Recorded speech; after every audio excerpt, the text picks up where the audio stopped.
En la historia de Moisés, siempre lo he escuchado de esta manera, que Dios lo llevó al desierto para prepararlo por 40 años y de tal manera que sea la persona más humilde de la tierra, y después de eso llevarlo otra vez a Egipto y rescatar al pueblo, ser el famoso libertador del pueblo de Israel. Pero hoy quiero hablarlo de un punto de vista que, si lo leemos caudalosamente, nos podemos dar cuenta que la historia va un poquito más allá de verlo de esa manera. Yo lo he enseñado de esa manera, pero quiero hoy llevarte esta parte de la historia. Espero que más o menos ya conozcas esta parte de la historia. Pero Moisés, sus papás eran israelitas. Los israelitas vivían en Egipto.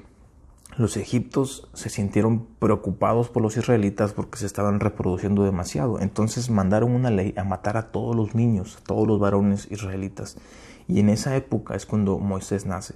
La famosa historia es que lo meten en un canasto y lo ponen por un lago, por un río, y llega al palacio a Palacio Egipto y lo agarra la hija del faraón. Entonces la historia es que un israelita es criado en el palacio del faraón. Moisés, cuando crece, él se entera de todo esto y él siente la preocupación por ayudar a su pueblo.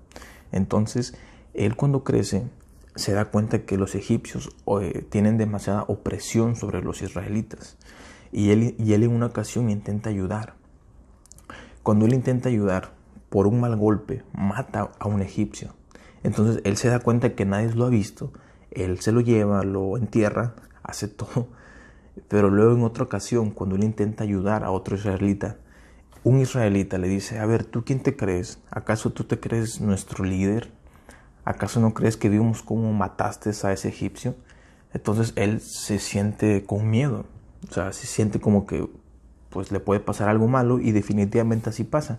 Se entera el faraón y el faraón quiere matar a Moisés por lo que hizo. Entonces Moisés huye de Egipto por su propia vida. Hasta este punto de la historia, quiero que analices esto. Moisés huye de Egipto, pero fíjate bien, o sea, él intenta ayudar a sus hermanos. Sus hermanos prácticamente lo traicionan a él. Él huye por su vida, huye al desierto. O sea, de ser faraón, de vivir en el palacio del faraón, huye al desierto donde no hay casi nada. Y no solamente huye, digamos que de su riqueza, sino que huye siendo traicionado, tratando de ayudar a sus hermanos. Hasta este punto de la historia, ponte a pensar en esto. ¿Tú crees que Moisés, dejando fuera el llamado de Dios, tú crees que Moisés iba al desierto con la intención de decir: algún día voy a regresar por mi gente? Prácticamente no. O sea, yo me puse a pensar, si yo fuera que trato de ayudar a alguien, ellos casi me traicionan a mí. Ahora soy amenazado de muerte y me tengo que ir de ese lugar. En mi corazón, en tu corazón, ¿estaría a regresar por ellos? Ese es el primer punto. La segunda cosa, él huyó al desierto porque era su única opción.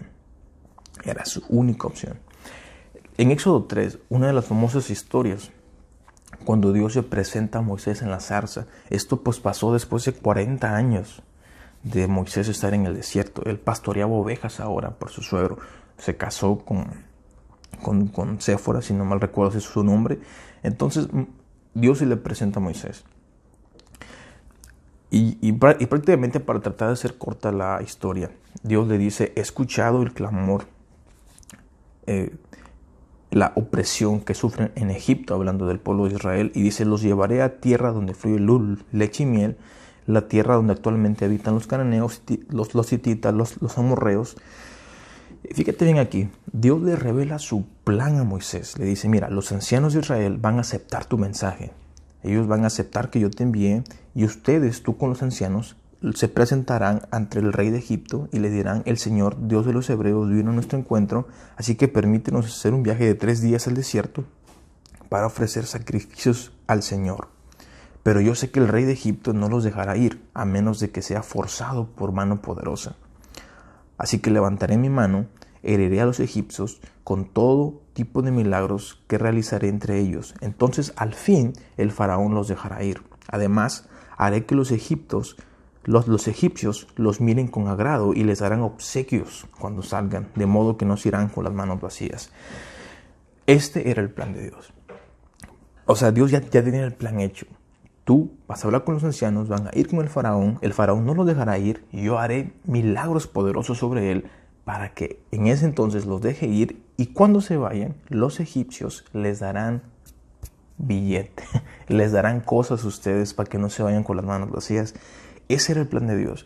Pero Moisés, fíjate bien, por eso sí le puse a este devocional, no quiero el llamado.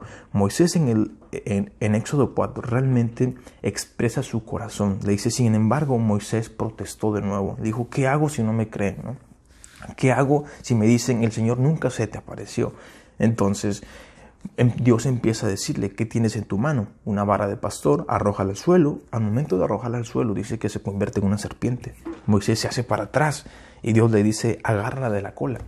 Moisés sí era valiente, la agarró de la cola y se volvió a convertir en una vara. Le dijo, realiza esta señal, le dijo el Señor, y ellos creerán en el Señor, el Dios de sus antepasados, el Dios de Abraham. Y luego el Señor le dijo, mete tu mano dentro de tu manto, metió su mano y dice que cuando la sacó estaba blanca como nieve, afectada por una grave enfermedad de la piel, que era... Entonces dice, vuélvela a meter. Él la volvió a meter y su mano salió como nueva. Entonces le dijo, si no te creen ni se convencen con la primera señal, la de la vara, se convencerán con esta otra señal. Ahora dice, y si no te creen ni te escuchan después de estas dos señales, fíjate bien, dice, basta recoger un poquito de agua del río Nilo y lo derramarás sobre el suelo seco, y cuando lo hagas el agua se convertirá en sangre sobre el suelo. Eran puras señales milagrosas que Dios le estaba diciendo a Moisés, mira, esto no solamente es para ellos, tú mismo estás viendo que yo soy el Dios que te estoy llamando. Pero Moisés rogó al Señor, oh Señor, no tengo facilidad de palabra, nunca la tuve, ni siquiera la tengo ahora que me estás hablando. Dice, sí, se me traba la lengua y se me enredan las palabras. Entonces el Señor le preguntó, ¿quién forma la boca de una persona? ¿Quién decide que una persona hable o no hable? ¿Que oiga o que no oiga? ¿Que vea o que no vea? ¿Acaso no soy yo? Fíjate bien esta promesa. Le dice, ahora ve, yo estaré contigo cuando hables, oh men, y te enseñaré lo que debes de decir. Pero Moisés suplicó de nuevo, te ruego, Señor, envía a cualquier otro. Mira, en esta parte de la historia, que ya es la última parte en la que Moisés ruega que Dios envíe a otro, realmente Moisés no quería el llamado. Moisés no quería el llamado. Y sabes, hoy el punto de este mensaje es para muchas personas.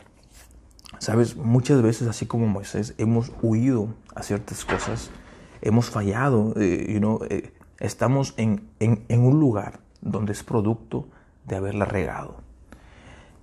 Y en esta historia vemos que no importa qué tanto la hayas regado, no importa qué tanto hayas fallado, Dios tiene un propósito para Moisés en medio de todo esto. No es que Moisés haya buscado el llamado de Dios, es que el llamado de Dios ya estaba sobre Moisés y ese llamado lo encontró a él.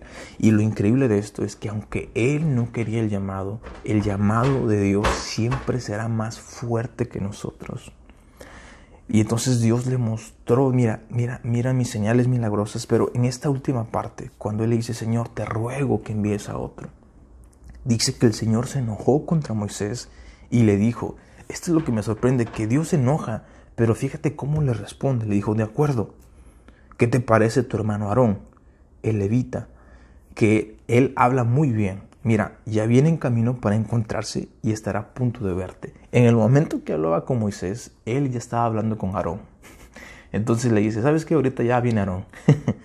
Pero este no era el plan de Dios. El plan de Dios era que él hablara con los ancianos y Moisés y los ancianos fueran con el faraón. Pero como Moisés puso la excusa que realmente él no podía hablar bien, Dios usó a su hermano. Habla con él y bueno, pues aquí vemos que realmente, como decirlo, como el plan A, plan B, o sea, Dios tiene tantos planes que los forma y el llamado que Dios tenía para Moisés, aunque él no quería hacerlo, aunque él tenía excusas, Dios ya tenía todas las herramientas para llevarlo a cabo. Prácticamente, le dijo, ¿sabes qué? Aarón va a ser tu vocero. Y fíjate bien lo que dice, está increíble. Dice, Aarón será tu vocero ante el pueblo. Dice, él será tu portavoz. Dice, y tú, Moisés, tomarás el lugar de Dios ante él al decirle lo que tiene que hablar. O sea, así de cercano iba a ser Dios con Moisés. Lleva contigo tu vara de pastor y úsala para realizar las señales milagrosas que te mostré. So, prácticamente, en resumen de esta historia, muchas veces en nuestra vida, de repente hay muchos que nos hemos esforzado por un llamado. En este caso vemos una historia que Moisés no se esforzó por un llamado. Él se esforzó por sobrevivir. Pero en medio de su vida, en medio de lo que había hecho, Dios tenía el llamado. Y el llamado siempre será más fuerte. El propósito de Dios siempre será más fuerte para ti de lo que tú quieras hacer. Así que si Dios te ha llamado para hacer algo, no huyas como Moisés, porque no habrán excusas para huir del llamado. Así que por alguna razón Dios me puso a compartir esto. Así que si eres tú, si necesitabas escuchar esto, pues eso es lo que me llena de bendición. Así que Dios te bendiga. Y si tienes algún comentario, alguna sugerencia, pues déjanos aquí en los comentarios. Dios te bendiga.